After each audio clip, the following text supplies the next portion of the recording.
But a smart mark might respond by booing Brock Lesnar in that particular scenario because that's based on tradition. And that's what I'll do. I'll go to I'll go to a wrestling show and I'll boo heels and I'll cheer faces just because, I have so much respect for the tradition, not because I'm convinced that it's a real narrative necessarily, or that I genuinely hate. A lot of the local heels are just great heels. James Drake is an amazing heel. Drew Adler is an amazing heel. Those are just local heels. I'll boo them. I'll call them bad names just because I have such respect for that tradition. And I know that that's what they want. That's what they're aiming for. So when there's something off about just the presentation of faces and heels, then, you'll get so weird sort of responses. And that's a lot of what makes the complexity of the crowd response such a fascinating thing to analyze. Is it go-away heat, for example? I won't go into all the types of heat because I don't know how useful that is for narrative. Is it go-away heat, meaning you genuinely dislike a character? Is it heat because you want the person to be a heel and you believe the person is better at being a heel? Like The Miz is great at being a heel and he's a face now. Or would you boo him because you want him to be a heel and you think he would be better at being a heel? Is it genuine heat for a heel who's doing good heel work? There's a whole array of different things that heat could be. Heat is one of the most complicated things that you'll see just as a response. But it's like, here's the most important thing about the narrative is the audience response. And there's all kinds of meta-analysis of what that emotional, the direct emotional response is, because there's a shorter separation. There's a smaller separation between the actual narrative itself and the audience response.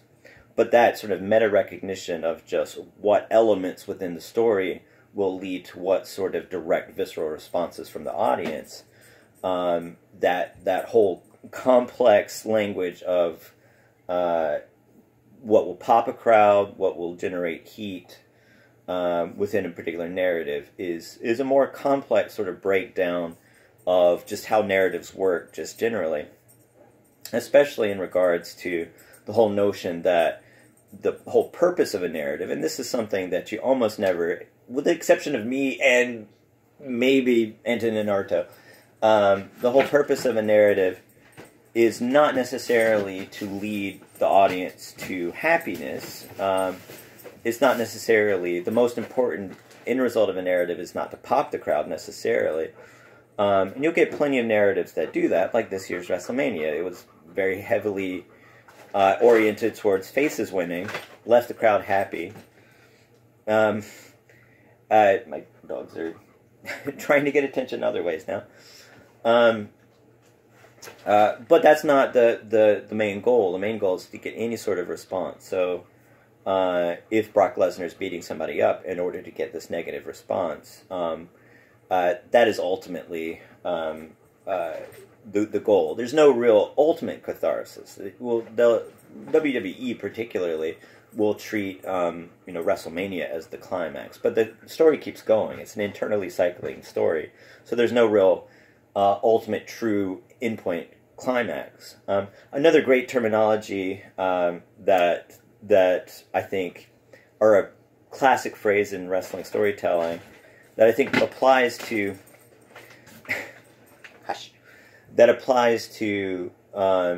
any sort of narrative is that there's money in the chase. They tend to focus a lot on what will make money. That tends to be the measure, and that's not something that translates necessarily well. But there's money in the chase sort of goes into that same principle. It's the principle that the audience has more empathetic feelings for a good guy. The good guy, the face, is just the person you want to win, and the audience has more investment in the person winning when they're chasing after the goal. And the belt, whatever sort of goal it is, usually it's a belt, not always. But the belt is a goal. It's essentially an arbitrary goal. Can you just not make noise? Stop. Thank you. It's a little comedy show happening behind me. The belt is an arbitrary goal, but the audience has more essential investment in the face chasing that goal than in actually achieving the goal, because there's less of an actual narrative there. And then the heel comes in and cheats and tries and takes the belt, and then the face chases. So there's more money in this actual chase, not in the actual achievement of the goal.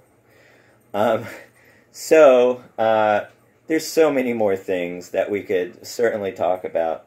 Just the nature of faces and heels, the whole idea of a heel merely being the person that you don't want to see win, the face merely being the person you want to see win, whether it's a cheater or not. There's just a lot of traditional associations. It doesn't have to be someone who's a perfect keeper of rules. Look at Stone Cold Steve Austin, a total rule breaker, but you want to see him succeed. But anyway, I'll just wrap it up for today. Huge week in the golden age, arguably the golden age. As a sign that it's the golden age, Dave Meltzer broke his rating system. He always gave 5 stars. He started giving 6 and 7 stars recently because of Okada and Omega in New Japan. WWE is the most famous version. It's run by a right-wing psychopath, so I don't know if it's the best version always to look at. The fact that it's run by a right-wing psychopath sort of colors it a bit, unfortunately. But if you look at New Japan, if you look at the fact that Dave Meltzer broke his 5-star rating system, when is the last time you've ever had an art form that has become so good, that somebody breaks their rating system? When did Siskel and Ebert say, this movie was so good, I have to give 3 thumbs up. 2 thumbs up doesn't make sense anymore. This movie was so good, I have to give 10 stars or whatever. But that's the golden age we're living in right now. But anyway, enjoy it. I could talk about this all day, but I'll wrap it up for today. See you on the next episode.